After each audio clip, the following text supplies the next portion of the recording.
Psalms 1, NKJ version in English. First Psalm. Blessed is the man who walks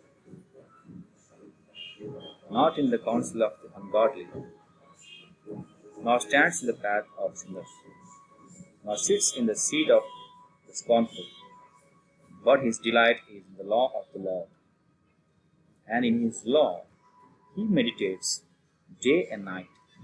He shall be like a tree planted by the rivers of water, that brings forth its fruit in its season, whose leaf also shall not wither, and whatever he does shall prosper. The ungodly are not so, but are like the chaff which the wind drives away. Therefore, the ungodly shall not stand in the judgment, nor sinners in the congregation of the righteous. But the Lord knows the way of the righteous, but the way of the ungodly shall perish. Psalms 1 in English. God bless you.